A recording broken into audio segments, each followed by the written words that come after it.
practice. This is INDYCAR Radio. Final 45-minute tune-up before we go qualifying later today to set the field for Sunday's Ontario Honda Dealers Indy Toronto. And when the dust had settled on the session yesterday, it was the master of the street courses, at least for this season anyway. Kyle won. Mark Janes having to be joined by Davey Hamilton. We'll invite the rest of the crew in momentarily. But Davey, interesting day yesterday in that practice session to kick things off here on the streets of Toronto. Yeah, it sure was. I mean, and you nailed it. I mean, Kirkwood's been the master of the street courses. No question about it. 3 wins this year. He looked great. I mean, he didn't beat the guys by a little bit yesterday either, Mark. I mean, it was 3/4 of a second, basically, and he's on it right now. We'll see if that repeats today.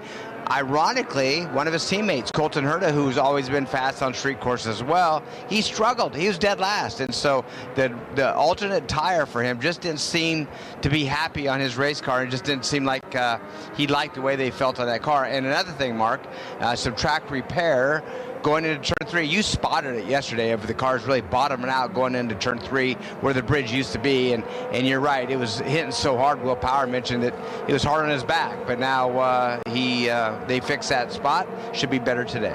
The bump was upsetting, Davey, mainly because it was right at the point where they're on the brakes the hardest.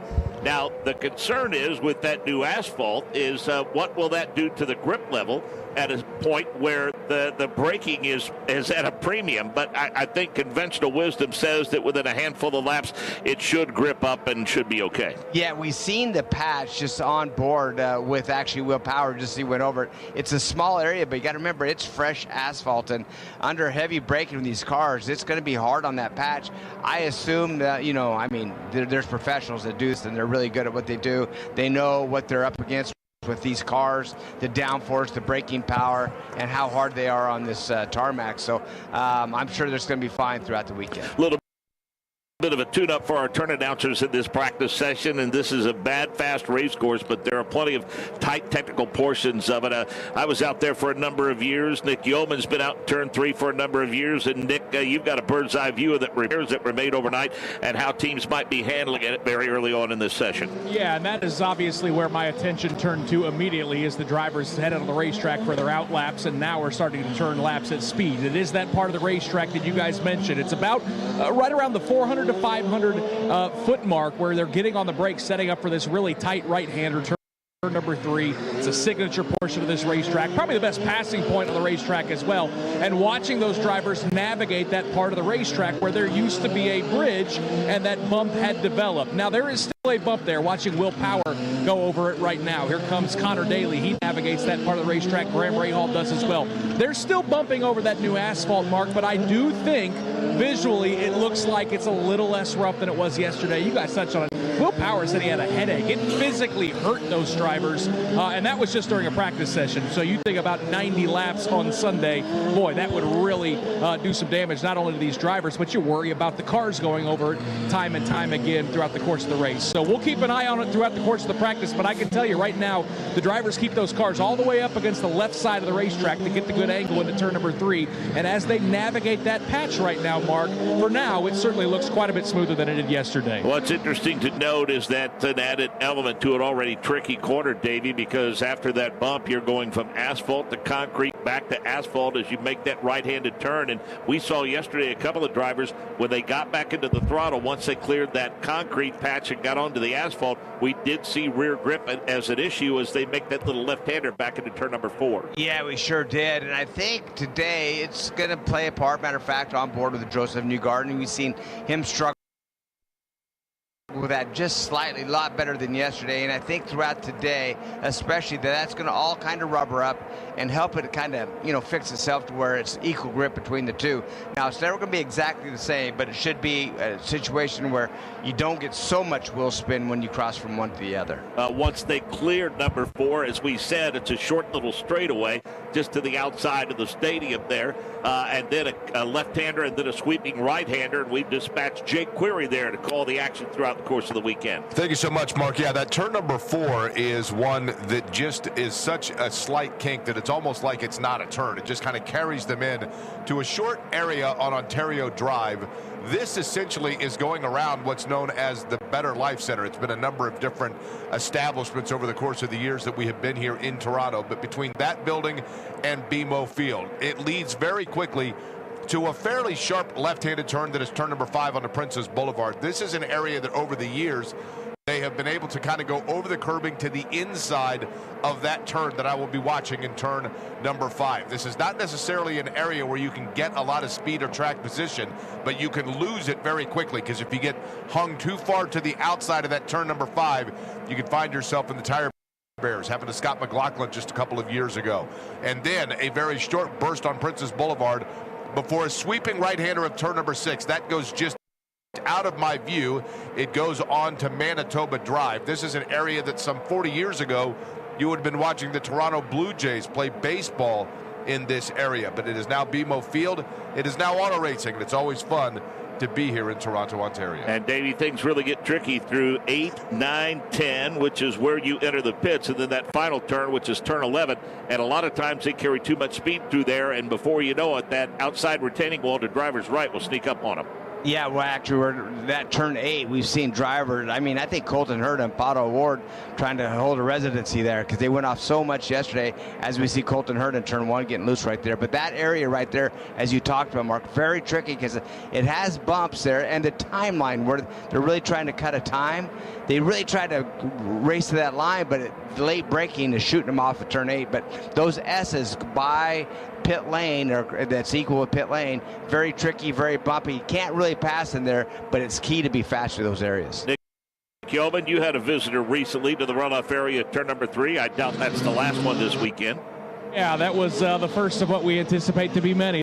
That was Santino Ferrucci, who had that car all the way against the left side of the racetrack and locked up those both front Firestone tires. In fact, probably put a good flat spot on those, kept it out of the tire barriers, but slowly grinded that car to a stop, then found reverse, backed up, and waited for a spot to get back in line. So yeah, it's a heavy braking point, Mark. This long back straightaway down Lakeshore Boulevard. I mean, we're seeing speeds at 160, 170 miles per hour. Getting these cars slowed down throughout the course of a race and qualifying, and certainly here in practice, is going to be a challenge. Santino Ferrucci, the first of many that I'm sure we'll talk about down here in turn 3. Picture perfect weekend so far weather-wise. Let's get the specifics on the condition by welcoming in Alex Wolf. Well, Mark, it's deja vu all over again in the best possible way. Sunshine, blue skies, ambient temperature 72 degrees Fahrenheit, 22 Celsius. Track temperature 97 degrees Fahrenheit, 36 Celsius. And just real quickly, want to shout out when we were riding the train into Exhibition Place, talking to a loyal INDYCAR radio listener by the name of Kyle. He's sitting up in the neck of the woods at Nixon in turn 3, and got to talking to him, and he's from my neck of the woods in the Lima, Ohio area, and goes to quite a few of the races, and congratulations to him on a recent marriage. So thanks for listening, and great to talk to the fans. Always great to meet up with fans and listeners, especially ones from the hometown. That's a good call. Thanks for sharing that with us, Alex. Let's welcome in Michael Young. Yeah, with Romain Grosjean. It's been a while. It was walking through pit lane. Of course, he's a reserve driver for Prema. Obviously, you want to be in a car, but how are things? It's great to see you at the track. Yeah, things are great. Happy to be here. I always love Toronto as a race. It's exciting. It's difficult. So, trying to tell them as much as I know or remember about the racetrack. And I'm watching the cars go around. But always good to see the fans here, and always very special. Catch us up on your career. What have you been doing? Obviously working with Prema and these drivers, but what else have you been doing? Yeah, working with Prema, and then IMSA endurance races with Lamborghini. Last one was Watkins Glen, where I didn't manage to lead the race for a bit, so that was fun. So that's been this year. It's a bit more quiet, but recharging the battery and hoping to come back in the future. Always great to see you. We'll let you get back to it. Great to say hello. Thank you, sir. There you go. That's Romain Grosjean. Yeah, good stuff from Romain Grosjean. Great to see him at the racetrack on a regular basis. Maybe he'll get another opportunity in the NTT IndyCar Series. Andretti flexing some muscle early, Michael Young. Kirkwood back to P1, but Colton Hurd and Marcus Ericsson starting to find some pace now. Graham Rahal fourth fastest, then Joseph Newgarden fifth, then Siegel, Power, Simpson, DeFrancesco, and Rosenquist. Schwartzman, Eilert, Robb, Daly, and Rasmussen. Ferrucci, Abel, McLaughlin, Dixon, and Foster through 20th. Armstrong is 21st. Rossi is 22nd. Ritas VK is 23rd. Christian Lundgaard, 24th fastest. Pato Award, 25th fastest. And David Malukas said 26th fastest. So, Davey, what do you think the checklist looks like for this session? Do we get set to go qualifying later today? Well, you just said it. You know, they're getting ready to go qualifying, Mark, and so that they're going for some qualifying speeds. They want to get their car fast. They want to start towards the front of this event, and but they do have the primary tire on. Most everybody, matter of fact, everybody does right now has that primary tire on. You know they're going to go that alternate tire. But ironically, not that many people went faster on their alternate than they did the primary yesterday. I think that's going to change today as this rubber gets laid down, as the track gets better and better. So, yeah, look for some times. I think Kirkwood was a low 1:01 yesterday. So can he get in that one minute bracket? We'll find out. Got our eye on Alex Palou. He is making a mockery of the championship chase, Nick Yeoman, as he heads your way. Here comes that yellow and red DHL car, pops into my view, and now gets hard on the brakes into turn number 3, right in the middle of the racetrack. Now finds the accelerator, Jake, as Alex Palou snakes his way up to turn 5. And Alex Palou will come into an area that was just vacated by his teammate Scott Dixon. Looks very good, uses that curbing that is down to that inside there of turn number 5, then sweeps around, rear end just a little bit loose through turn number 6, really loose at the exit of turn number 6. Davey, as I watch this area, I wanted to get your vantage point on this. I'm reminded each year when we come to Toronto, this little area that is turn number 4, it is essentially a little kink to the left on Ontario Drive and a short setup for turn number 5. But it seems to me this is a dangerously narrow area of the racetrack because it's very difficult to get grip, and you've got to keep your car kind of in that mid-groove. This seems to me to be an area of the racetrack where you might not be able to make up ground, but you can lose it very quickly. Yeah, you definitely can lose it, and that's a good point, Jake, because we talked yesterday just briefly. That has turned into a passing zone right there, because when they cross over from the asphalt, concrete back to asphalt, and they get tire spin in that turn 4 area, they lose all forward drive, and if the car behind them has a little bit of grip, they make that jump, and it's just a short little straightaway, as you just mentioned, and we've seen some contact down there for sure, but that has turned into a little passing zone area. It's tight and tough, but they make it work. Got a little too hot for Pato Award at turn number 3, Nick Yeoman. Yeah, I'll tell you what, Mark, it is slick down here at the entrance of turn number 3. When those guys get on the brakes, those cars, all of them across the board, it doesn't matter, Chevy, Honda, despite the team, and we've seen drivers under braking get really, really sideways. I thought Pato Award almost slapped the wall. His car got a little sideways under braking. Thankfully, he was able to hold on to it, get the wheel pointed straight, and went into the runoff area. But, man, when you carry some speed down here into turn number 3, there are drivers that when they hit the brakes, those cars look very unsettling right now in practice. Bottom line is this, Davey, whenever you have new asphalt and then you take that new asphalt, you grind it down, and then you pave back over it again, it's going to be a while before that grips up, especially when it's in at the top of the braking zone. Well, that, number one, but then, you know, as Nick mentioned that, I seen a head-on view of a replay of Pato Award. Still bumpy down there. Yep. I mean, I don't think it's just that bump. I think it's very bumpy in general down there. And I think that car started pogo sticking around a little bit, and he was having to hang on to it and just decided, hey, I'm going to give this corner up. Because, Nick, would you say you thought he about slapped that wall? You're right. I mean, there's a half a credit card there, probably, to clearance between him and that wall. But still very, very bumpy going down into turn 3. Louis Foster has gone to P1 as his good second half of the season continues. Kyle Kirkwood is second fastest. Then Alex Palou, then Colton Herta, then David Malukas, Dixon, Lundgaard, McLaughlin, Armstrong, and Erickson the top 10. Top time so far is the 61.751, Alex Wolf. And that silver gold bull Honda for Kyle Kirkwood just went back out, and they are not resting on their laurels at all, because he brought that car in a few moments ago, took the rear engine cowling off. They gave that a once over, but took the front cover off and made a front shock change for the 27 car. So Kirkwood going back out with some new shocks on board. Seeing Pato Award, the winner of the first half of the doubleheader weekend at Iowa Speedway, currently 14th fastest, Nick Yeoman. He looks like he's gathered it back in and headed your way at speed.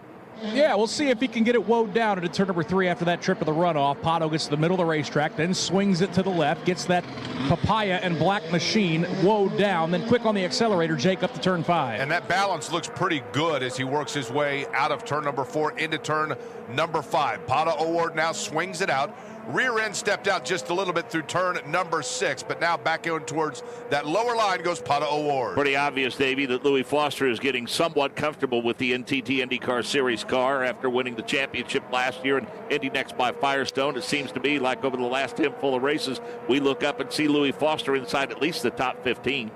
Well, and I think once he got that pole position, his confidence has really gone sky high, and he seems to be the fastest out of that Ray Hall, Letterman, Langen team pretty consistently, especially practice and qualifying. And I just think the confidence level has really grown on this kid, and he's found a spot. He's learning these cars. He's doing a really good job, and right now on the top of the board that shows everything. And you know, we continue to talk about the engine manufacturers battle in the points, and right now Honda's the top 4. Let's go to Michael Young. Yeah, we talk about that engine manufacturers battle with Tony Kanaan. And TK just had word there may be engine issues, or you're wanting to change these Chevrolet power plants. I know Chevy dictates that. They're trying to be precautious. They had a few issues in the last race with other cars. I mean, we have 2 cars actually going for the championship, so we were going to change these engines after tomorrow anyway, so they decided to change it earlier. That is always Chevy's call. We trust them. You know, we're in a battle for the manufacturers championship, so they felt that was the best thing to do, and the guys are going to do it. So after qualifying then, or after this practice session for the 5 and 7? At the end of the day, after quality, I mean, it's not a concern, it's just as a precaution, so they just wanted to make sure that we don't have any issues. So we'll give the boys a clean day, and then they will change the engine after qualifying. Lastly, will there be a grid penalty with this engine change? No, we're still on the engine numbers that we allowed, so no, it won't be any grid penalties. Thank you for the time. That's Tony Kanaan. So within the window of when you can change those power plants, and they're limited to them as the number throughout the course of the year, and because Davey Scott Dixon has exceeded that number, he will have a 6-position grid penalty for tomorrow. Yeah, so they have a certain amount of mileage that you have to run, as we see. Will Power just comes short in turn 8. Doesn't go in the runoff, doesn't hit the barrier, but going to have to back up to get clear. But as long as you fit within that window that the IndyCar Series tells you that how many miles you have to run on the engine, you're okay. As you said, that Dixon did not fit in that window, but they were going to change that engine anyways after this event, so they fell in that window with the Arrow McLaren team, it sounds like. Abel and Ferrucci heading your way, Nick Yeoman. Jacob Abel off an 11th place finish at Iowa Speedway. Yeah, it's a great run for Jacob Abel. He gets quick on the accelerator. Santino Ferrucci hanging right behind him, Jake, about 3 or 4 car lengths out of turn 4. Yeah, as they come into view, you're right. They almost look like a single car. Abel now actually gets a little bit more breathing room over Ferrucci, but boy, did he get loose through turn number 5. Ferrucci had that same balance and bobble as Abel now works his way through turn number 6. Stingray Robb, the next to head your way, Nick. It's been an eventful week for Stingray Robb and his race team. Yep, he already picks up the throttle after that trailer fire after Iowa. He's headed your way, Jake, with another one of the youngsters, Kiffin Simpson, looking for speed here in practice. Simpson kind of tiptoeing his way through turn number 5. He sets up for it just now, as Kiffin Simpson now will work that area between turns 5 and 6, but he looks almost off pace, does Kiffin Simpson. Working his way, Simpson now, that right-hander of turn number 6, and setting up for turn number 7. Davey, we've had this discussion oftentimes throughout the course of the years that we've been together. We can look back at Kyle Kirkwood. He's currently 3rd fastest, but was fastest yesterday. It's just fascinating to me, you know, and it was cool to see him pick up a win in another discipline at Worldwide Technology Raceway. But clearly he is a master of street courses. I mean, you know, he had what people forget about with the wins, you know, at Long Beach and the win also at Detroit. What people forget about is the fact that he had a top 5 finish in St. Petersburg. So it's fascinating to me to see the fact that this kid is so dominant on street courses. Yeah, you know, he's done really, I mean, it just fits his wheelhouse. And I think that if you look at Andretti Global in general, over the last several years, their street course setup has really been good. I feel you need a setup that has just a lot of grip, a lot of mechanical grip, and is able to take the bumps really well. And I think they have that, and I feel they really do. Matter of fact, Kirkwood in 3rd, Herta in 4th right now, and then Ericsson in 11th. So all 3 cars in the top 11. 26 6 minutes remaining in this final practice session before we go qualifying at 2:30 Eastern today. Foster, Palou, Kirkwood, Herta, and Award the top 5. P6 is David Malukas, and what a year it's been for Larry Foyt at the A.J. Foyt Racing Camp. Both of those drivers inside of the top 10 in points. And Alex Wolf, I'm sure Larry Foyt has got to be all smiles, but knows that they have more work to do. Oh, absolutely, as he watches the 14 car of Santino Ferrucci come into the pits. And Larry, we had a chance to talk to David yesterday about his assessment for the driver's seat first year with your team, but with both cars in the top 10 in points here in mid-July, what's your assessment of this year for the 4 and the 14? Well, it's been a great year. You know, we kind of started slow, but I think both guys got in a rhythm and both teams started gelling. And it's been nice. You know, we've had a streak of some really good finishes for Santino, and David has shown a ton of speed. So just a few more to go to try to finish it out, keep both these in the top 10. You talk about that gelling, and that was something that we were discussing with David, with being in the first year and as this has gone on. But Santino and David as a team, I mean, this is sort of a 1-2 punch this team hasn't had since the days you got to go back to Billy Bowden, Kenny Breck. I mean, what's it been like having them involved with the team with David and Santino? Well, for sure. I mean, I think when Santino came to the team, you know, we just all gelled really quickly, and he just he just fits in well with us. We're not the huge kind of corporate team, you know. We're just kind of a little more laid back, and it kind of, I think he does better in that type of environment. And no, for us, our partners really like him, and we're just working hard to keep building this thing and keep it going forward. It's tough because you have so many great teams, and it's just nice to be fighting with them every week. And I mean, for you with this team, with your family, with the history, I mean, I guess it's sort of one of those things where in stick and balls, you have the situation of when teams or programs are doing better, it seems like the sport's better. And for us on the outside, when A.J. Foyt Racing is running up front, it just feels like it makes the IndyCar series better. How does it feel for you to be here with this renaissance for the team? Well, it's really nice. It just makes it, you know, there are so many loyal fans that watched Dad race back in the day and still remember all his accomplishments, and they just want to see us do well, and he wants to see us do well. So, yeah, it is nice. I think definitely everything that AJ accomplished has created this brand that we just want to keep going, and that's what we're trying to do. And it's nice to be competitive and fighting with the guys at the top. And lastly, I know one of the big sort of developments that's come with this team is the moving of everything under one roof to Indianapolis. Used to have the split program, if you will, Texas, Indianapolis. How much do you think that's helped with both teams in the top 10 of having everybody under one roof now? Well, it certainly helped. You know, we fought it for a long time and tried to operate the two shops, and it was just, you know, obviously a lot of history coming out of Texas and a lot of things. And AJ still, you know, he still comes by the shop even though both cars aren't there anymore. You know, it just, he loves to come in and see his race cars. And it was time, you know, it was time to make the move, and he was behind it. Everybody supported it, and it's good. I mean, having everything assembled in the same shop and the engineers able to walk out and see their race cars, and no, it's been good for us, no doubt. Well, Larry, we appreciate your time. We'll let you get back to watching the 14 car, but congratulations on how things have been going this year so far, and good luck the rest of the way in 2025. Awesome. I appreciate it. Thanks a lot.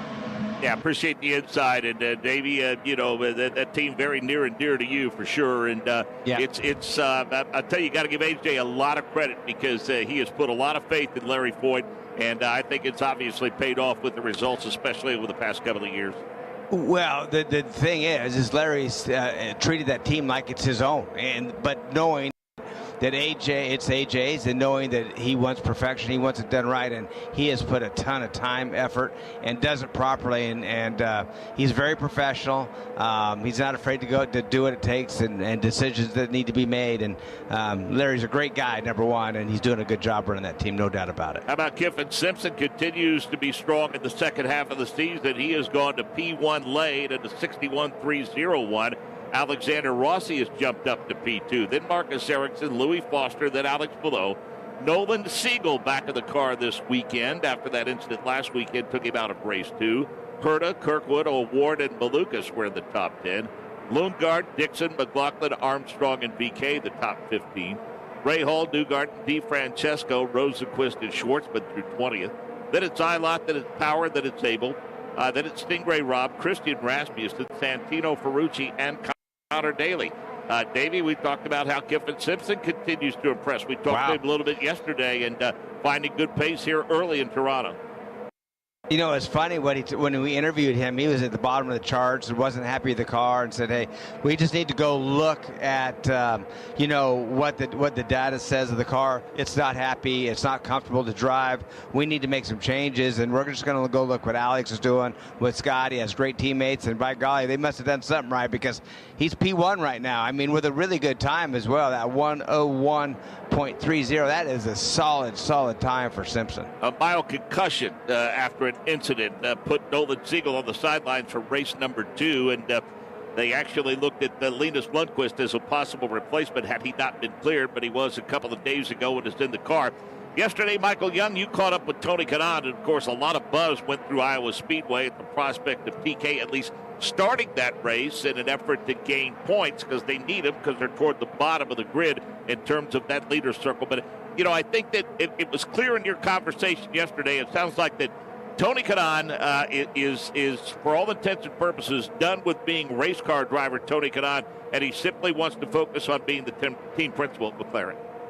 And that's, I think, what we saw in the month of May as well when he shook down that car for Kyle Larson and hopped in and did a couple of laps. He said, I am done with racing. I need to focus on being the team principal. And you look back to last weekend and that incident with Nolan Siegel. Come Sunday, I actually spoke with Ryan Hunter-Reay, who was there that weekend. He said, TK approached me if I could get in the car. He said, I didn't have my seat. I didn't have a helmet. So Tony was actually going to hop in the car just to try to start the race. He didn't want to compete. He didn't want to race, but wanted to get those owners, those championship points, those car points. So that was his thought. That's the process. We got to keep this car in that championship hunt and top of that leader's circle program. So TK, very, I think, comfortable with the fact that he's no longer driving a race car, that portion of his life is over. And in talking to him yesterday, I thought it was fantastic. He is really focused on building this team. He talked about the McLaren Formula One team, the successes they are having. He said, we need to have that in the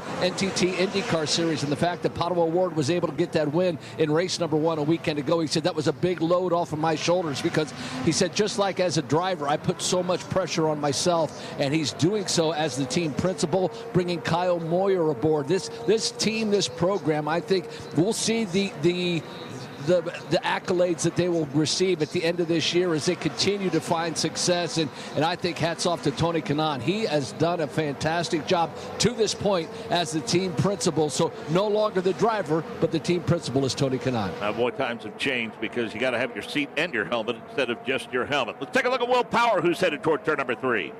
Yeah, here comes Will Power, that red and white Verizon Chevrolet for Team Penske. Highest ranking Penske driver in points. It's been a miserable season. Will, though, has that car planted. A lot of speed, Jake, as he leaves turn number 4. And Power will eventually go through an area where he was off pace just a couple of laps ago, talking about turn number 8. But for right now, watching him navigate through that area of turns 5 and 6.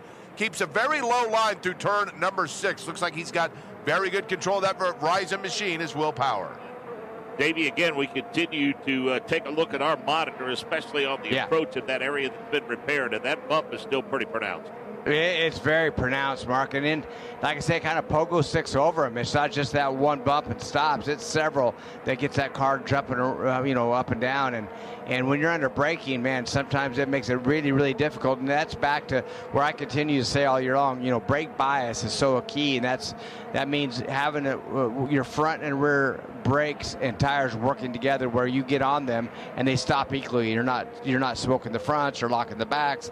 And that's key, especially over these bumpy areas. And Davey, I made the observation to Nick Yeoman this morning as we were talking on the way in about that situation in turn 3. I said, it's funny, Nick. I said these issues never crop up at Long Beach and St. Pete because as Nick and I discussed, Nick, they don't have any snow at St. Pete or Long Beach. I mean, if they do, something horribly has gone wrong with the environment. But yes, the winters up here in Toronto are, I'm sure, what most of us Midwesterners and those that live down in South and around St. Petersburg or maybe out on the West Coast in Long Beach, I don't think they can handle the snow that they have up here. So that is always the thing that changes here, and especially when we go to Detroit as well. These street circuits, they're going to change from time to time over the course of the years because these are city streets. I look around to my left and there's a stoplight and you've got the painted lines, to designate the lanes that we all drive on throughout the course of, the year on our way to work. So that is a challenge every year, Mark. You come to Toronto, this place has a little bit more character, sometimes good, sometimes bad, and certainly that bump down in turn number 3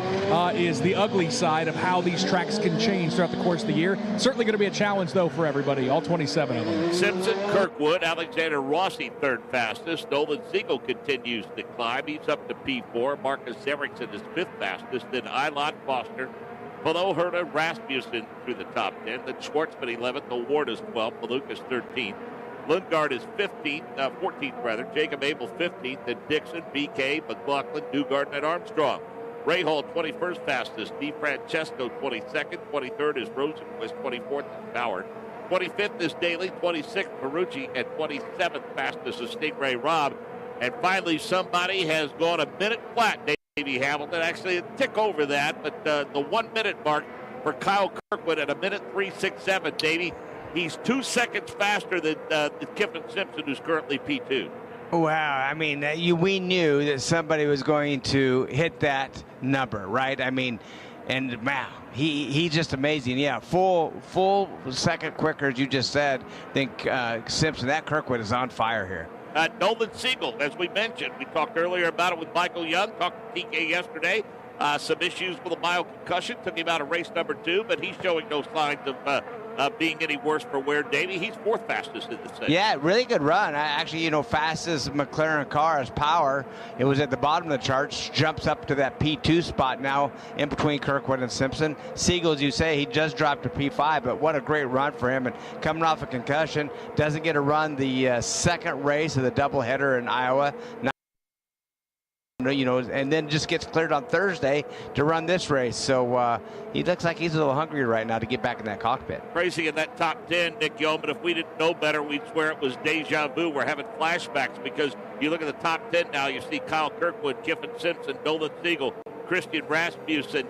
You see Louis Foster inside the top 10. This looked like timing to scoring an Indy Next by Firestone just a couple of years ago. Yeah, I swear we were all just talking about these young kids, and I hate using that term, but they are very young drivers here in Indy Next by Firestone. Of course, Indy Next by Firestone hasn't raced up here in Toronto for many, many years either, so I think that's what makes this all the more impressive, especially when you come to street courses, Mark, because a lot of these teams, they rely so much on simulators and testing through the off-season and during the testing during the season. You can't test at a street circuit. So I always am blown away by who can learn these racetracks faster than the others, especially the young drivers coming up from Indy Next who maybe don't have much experience in a place like Toronto. Go to Michael Young. Yeah, with Taylor Kyle, he's the race strategist for Kiffin Simpson. We talked at Mid-Ohio and what he was able to accomplish, and we were just talking about his progression, his maturation these last couple of years. What has changed in your mind, working not only with Kiffin, I forget he's still a kid, but what you've seen thus far this year? Well, I think, he put in a ton of work this offseason, working with our team and working alone, just trying to improve his craft and himself. And I think, on top of that, we've put a really strong team around him this year, a lot of people that work really well together. So I think all those things combined, and his ability to just continue to work and grind and identify weakness and correct those things has shown results this year. Was there an aha moment for you that you saw the light bulb go on in his head? Well, I think, for us, we had a good start to the season, but when we got to the Indy GP this year, it was a different kid, and the lap times and the data and the driving was line on line with Pillow. And I think from that moment, obviously we had an issue for the race, but from that moment on, I don't know if it's confidence or what it is, but he's certainly taken it to another level. He's currently P7. What's he saying about the car? Car's good. We made a ton of changes overnight because we were not happy yesterday, so it was more about feeling it out in the first couple runs, and we put a new set of tires on there and went P1. We're now down to P7. A lot of guys are doing new tires, so I think we're happier with the car than we were yesterday, which is good. All right, good luck in qualifying. Thank you. That's Taylor Kyle. He's a race strategist for Kiffin Simpson. Nick Yeoman, you may have been startled thinking they were fogging for mosquitoes at the entrance to turn 3, but that's not what it was at all. That's happened a couple times down here in turn number 3. We've seen a lot of lockups, pressure with the Aero McLaren cars, including Pato Award. So we'll keep an eye on that down here in turn 3. Alex Wolf. Down in the 7 pit with Aero McLaren with Linus Lundqvist. And Linus, we see it in the papaya colors of McLaren. Of course, you were here on the standby as a reserve driver with the Nolan Siegel situation. Just take us through sort of the whirlwind that I guess probably started on Sunday morning. Yeah, I mean, it's been a hectic couple of days. Firstly, I want to say thanks to our McLaren for having me here. Obviously, good to see Nolan's doing well, but obviously it was a bit of a question mark going into this weekend, and they called me that just in case he wasn't feeling good, then I would be able to step in, and, you know, I'm ready to go. Obviously, I've been at mostly the race, almost every single race so far this year, just bringing my helmet, staying ready, and obviously now I'm here in papaya colors for the first time, which is good, and obviously a learning experience for me as well. I mean, while you didn't get a chance to be in the car here this weekend, I mean, I guess just sort of, I know you were talking to the bullpen yesterday to some folks about just sort of, I guess, the reward of being there, being available, making yourself still known out there, and just to talk about the opportunity to have that, to sit in with an organization like McLaren this weekend. Yeah, I mean, I told myself at the beginning of the year, my job is going to be available and to be on people's minds and on people's list, that if something were to happen that they call me, which they did, which felt good. Obviously, I would love to have driven, but at the same time, it's a good opportunity for me to be back in the paddock wearing some team gear, and obviously first time working with Aero McLaren. It's interesting to see how they operate. Obviously, they're a phenomenal team, the way that they work, so I'm trying to make some notes and see what happens here. You're sort of in that media scrum, and you were talking about some of the things you've been doing as far as fitness to stay ready and fit and trim and in fighting shape. Literally, what's this about you getting involved in some Muay Thai? Yeah, that's right. You know, you say fighting shape, and it's quite literally. So, you know, I think every person that's in the motorsport is somewhat of an adrenaline junkie, and obviously that got taken away from me this year. So I had to replace it with something. So now I'm fighting and I'm training Muay Thai, and actually going out for my first fight here in a couple of months. So yeah, I'm excited for that, but it obviously kept me in good shape and good conditioning in case something were to happen here, which obviously is still my main goal. I'm not aiming to switch sports here or anything, but it's been a good distraction and kept me in shape. And with some great runs last year, Rookie of the Year with Chip Ganassi Racing. I mean, those discussions, I know you've been trying to stay around, like you said, this season, but is there sort of any things for 2026, maybe leads you've been trying to follow? What's the future look like for Linus Lundqvist with the INDYCAR series? I mean, the future hopefully looks like me driving one of these cars. I mean, that's why I'm here. I'm not here to be a reserve driver or just here to, you know, be around the paddock. I'm here to race. I'm here to win. And that's my goal for 26. And I can tell you that if the conversation I'm having with teams, you know, if they just keep telling me no, it's not going to happen, then I'll probably run out of motivation at some point and stop showing up. But that's not what I'm hearing. That's not the feeling that I'm getting from the team. So I'm, you know, quietly confident about my chance of being on the grid next year, but I'm going to do everything I can for it. Well, Linus, we appreciate the time, and good luck with the Muay Thai fighting, and good luck with hopefully getting back out there to be fighting on the track in the NTT IndyCar Series. Absolutely. Thank you, sir.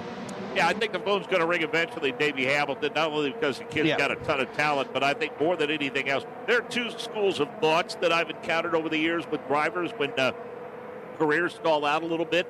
And quite frankly, the ones that feel like that they're going to sit at home and say, hey, they know where I am, they can call me if they want me.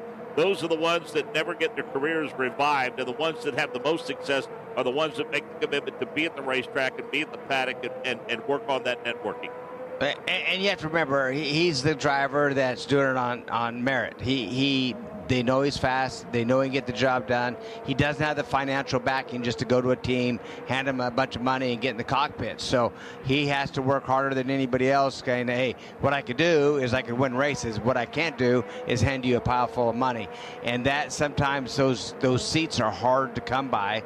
And he's doing all he can to try to work his way in. Now, you know, silly season's really not here yet. I mean, we know There could be a few changes, but man, I just don't know what seats are going to open up for this next year. And man, there's a lot of good drivers. Like we're talking about him. We're talking about Indy Next, Dennis Hauger, who's pretty darn impressive in Indy Next right now. That is ready to be moved up. And it happens all the time where great, not good, great race drivers sometimes never get the opportunity to show their talent in the big league. 7-minute mark of the session. Herta, Kirkwood, Newgarden, McLaughlin, and Dixon the top 5 as David Malukas works toward turn number 3.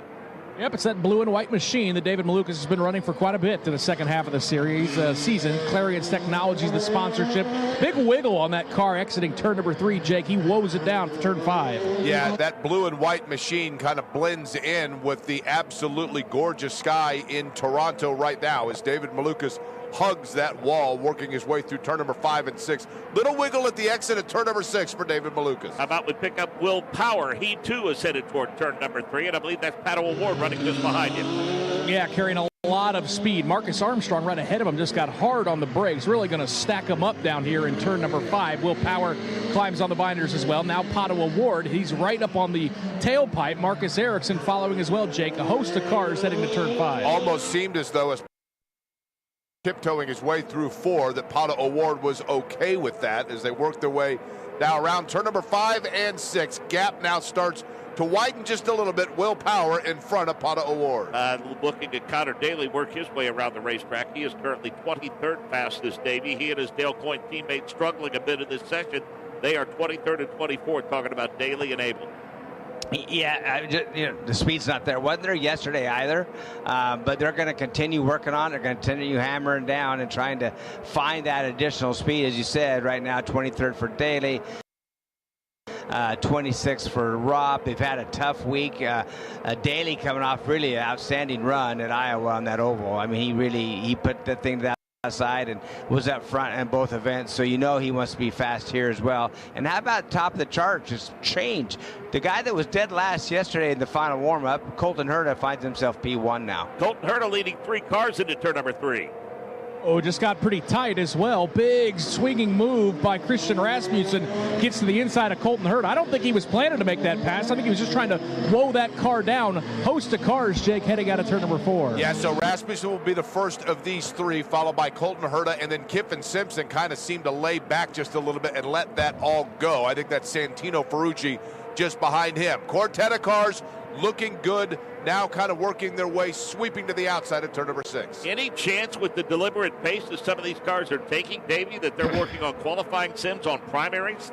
Yeah, that's very interesting, right? And they probably are, because they don't want to use, they have 4 sets of tires left, so of alternate tires, Mark. So what that means is they're going to try to use, hopefully they're all planning on going to the Fast 6, right? So that takes 3 sets right there. You have to have 1 set minimum for the start of the race. So that doesn't really allow them to put the alternate tire on for this final practice session, just because the allotment they're given would waste a set of tires. Now, some of these teams that are off pace, for example, we just talked about that with the Daly, Abel, Rob, DeFrancesco, Schwartzman. They may put a set on, like 2 sets on in the first round of qualifying, just to try to ensure they get in the top 12. That might happen, but they would still have an extra set of tires left over for the race if needed. Herta, Kirkwood, Newgarden, McLaughlin, and Dixon the top 5. Power is 6th fastest. O'Ward, Pillow, Malukas, Felix Rosenquist. So, Davey, we've been talking about the prowess of Andretti Global. Now, suddenly, we seem to have a new player in Team Penske with Joseph Newgarden 3rd, McLaughlin 4th, and Will Power 6th fastest.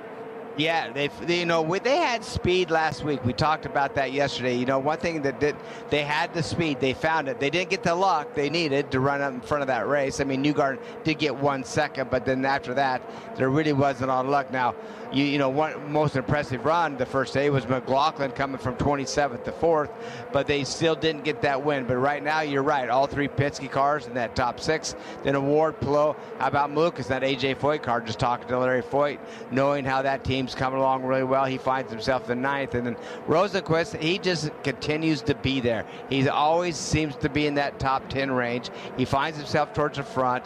They want to win with that Meyer-Shank team. They're doing an alliance with Ganassi. So, you know, I just keep waiting for that team to find themselves in victory lane. Bottom line is for Felix Rosenquist, Davey, and this has kind of been true the past couple of years. This is not a criticism. It's been better this year, but Felix has rarely had an issue qualifying. But for whatever the reason, sometimes it's not of his doing. It hasn't always translated into good results. Yeah, that's exactly right. And it's a situation where, you know, you look at it and say, well, why is he so fast early? But when it comes to the race, things just kind of unravel a little bit. And if you go back and dissect every race and really study, you know, there's things that you got to put on him. There's things on the team. There's just some misfortunate calls. There's some misfortunate things that happened on the racetrack that was out of his control. A lot of things have been thrown at him, but that's one thing that I felt like they really needed to work on this year is race pace and race speed, and make sure that they're there the entire race, and at the end when that checker comes out, they're not filed back. They try to work their way forward. Haven't said a lot about Scott Dixon throughout the course of the day so far, but Scott Dixon is a guy that has some impressive numbers here on the streets of Toronto. Nick Yeoman, before long you'll see Scott Dixon pop into your view of the setup at turn number 3. Yep, he just went over that bump hard on the brakes to make the right-hand turn into turn number 3. He has Scott McLaughlin right on the rear wing. Dixon's going to slide over the right. He'll let McLaughlin go, Jake. Scott McLaughlin looks to be on a flyer. Dixon trying to gather it back up. Yeah, Scott McLaughlin last time by had to work around Graham Rahal. That car of Graham Rahal is now well in front of him. He had been on a different pace. Let's go down now to pit road and Michael Young. Well, I don't like working out, David, because it makes me tired. It looks like you're tired, and that was a long and looks like arduous set. Walk us through. You're in the top 10, so the car's fast. Yeah, I mean, there's some work to do. I mean, the Andretti cars have a pretty big jump on the rest of the group. It's going to be tough trying to put it all together to keep up with them. So we're going to go back in the day to look what little things we can find. But yeah, this track, man, it feels more physical than what I remember. I mean, going over these bumps, very aggressive, and cars being thrown around quite a bit. So trying to keep it underneath us, that's kind of been the goal these first 2 practice sessions. So yeah, we're there, we're close. We could get it done for qualifying, but we have to perfect it. We didn't see a lot of these alternates at all in this session. Obviously, you guys ran them yesterday. Is that going to be the key in qualifying, or do you like the primaries? The primary tires are pretty good. I mean, we'll have to see on what tires is going to be the favorable one.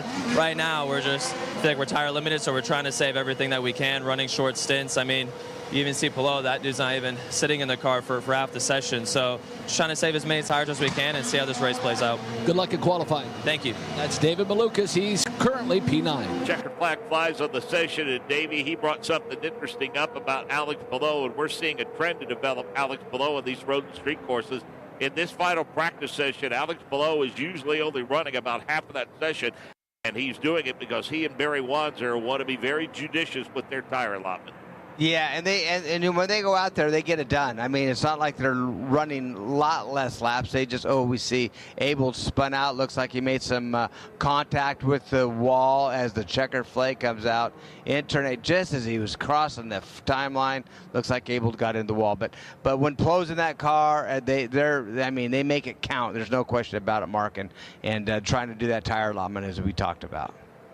We talked about Scott Dixon being P6, and Davey, 4 wins here, a couple of poles. He's been on podium 7 of the last 14 starts. He has 12 consecutive top 10s and 12 top 5 finishes. So he has been very comfortable here on the streets of Toronto. Yeah, sure has. I mean, and he can get the job done. The guy has, 21 consecutive years. He's won races. He's only like 8 away from all-time race winner A.J. Foyt, so pretty impressive. And just watching Abel, I mean, that car's damaged really big time. I mean, it's took a big hit. He came to that final corner going into turn 8, and the car spun around even before he got to that little kink. But it looked like he must have had wall contact earlier somewhere else, because the left rear wheel just folded in way before the contact of this wall. So he must have had contact somewhere else on the course and damaged that left rear. The window looks like this, Davey, in that regard, talking about how long they have to make repairs. We go qualifying at 2:30 Eastern time this afternoon, so they do have a couple of hours in order to make repairs to that racetrack. Yeah, and I don't think, I didn't look like too much of the body work or if any really got damaged. It's really both sides of rear suspension. Looks like maybe even the right front. So they have work to do. They're going to be busy, and there's no question about it, but they definitely can get it done. Two race teams appear to have this place figured out, and that's Andretti Global and Penske, if you look at the top 10 anyway. So who else do you think will have things sorted out by the time we get to that final practice session? Well, right now, qualifying. I think you can keep an eye out for Pato and Plo, two drivers that have been top of the charts, pretty much every time they're on track this year. So I'd keep an eye on them. And then don't count out, Rosenquist. He's a great qualifier in that 10th spot. We'll see what he could do as well. Let's not, a guy that popped up toward the end, timing and scoring just outside of the top 10.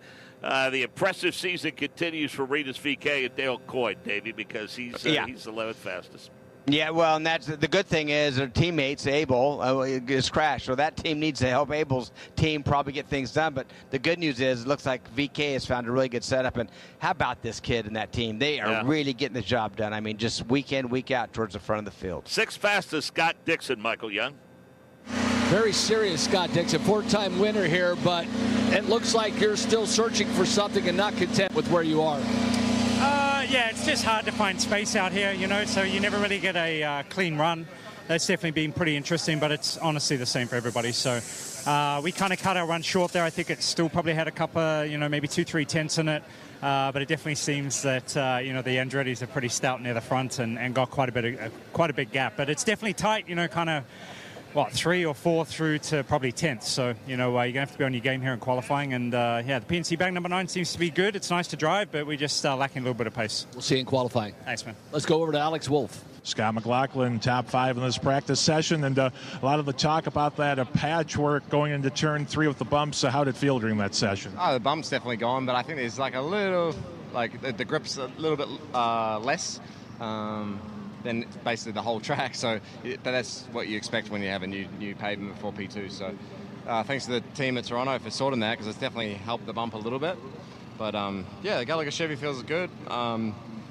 Colton and Kyle are very quick right now, but we might have something for them in qualifying. In qualifying, what do you think sort of tire strategy is going to look like with the alternates in the primaries? We will see. We'll definitely see a smile on Scott McLaughlin's face as he heads back to the paddock getting set for qualifying. Notable, Davey, that the top 12 all eclipsed the 1 minute mark, going from a 1 minute 0.57 for Herta all the way down to 12th fastest Christian Lundgaard at a minute 9.20.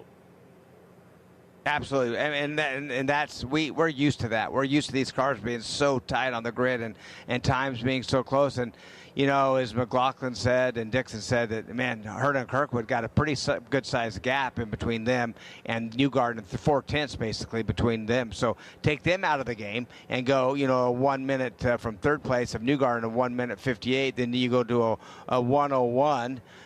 5, and you can go farther down that list and probably be more in the top 28 spots.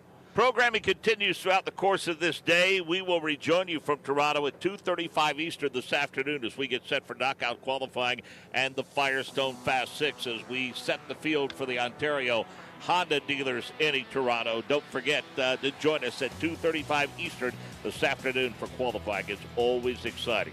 The director of INDYCAR Radio is Chris Pollock. On-site engineering and production courtesy of Rick Evans. Master control operations courtesy of Corbin Lingenfelder. Thanks to Jake Query and Nick Yeoman for painting the picture out on the course.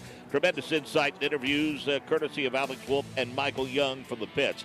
For our driver analyst, Davey Hamilton, this is Mark Jane. So long for now from the Ontario Honda dealers, Indy Toronto.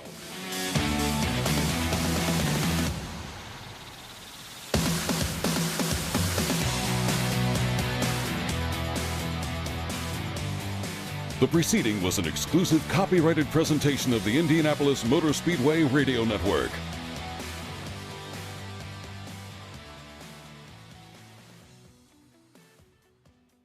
Start your engines, race fans. At Advanced Auto Parts, our lineup of free services is like having your own local pit crew. Make Advanced your next pit stop, and we'll test your battery for free and install a new DieHard battery with purchase. We also have free oil recycling, wiper installation, and more. Visit us, use the Advanced Auto Parts app, or buy online. From the starting line to the checkered flag, Advanced will help you get the job done. Advanced Auto Parts is the official aftermarket automotive retail partner of the NTT IndyCar Series. This is how we advance. The 109th Indianapolis 500 is history. Relive all of the excitement of the greatest spectacle in racing with your own copy of this year's radio broadcast. Go to INDYCARradio.com and click on Historical Indy 500 Broadcasts. You'll find nearly 75 years of classic Indy 500 broadcasts from the IMS Radio Network. Go to INDYCARradio.com to own a piece of Indy 500 history. This is First to the Flag, a chance to catch up with the stars of the NTT IndyCar Series and share their stories, insights, and experiences about their first major open-wheel victory. Here's Nick Yeoman. Hello, and thanks for joining us for a special presentation from the IndyCar Radio Network. I'm Nick Yeoman, and this is First to the Flag, where we sit down with some of IndyCar's best drivers to take a look back at their first career IndyCar win with broadcast highlights helping to tell the story. Today on First to the Flag, we look back at February 27th, 2022 with the running of the season-opening Firestone.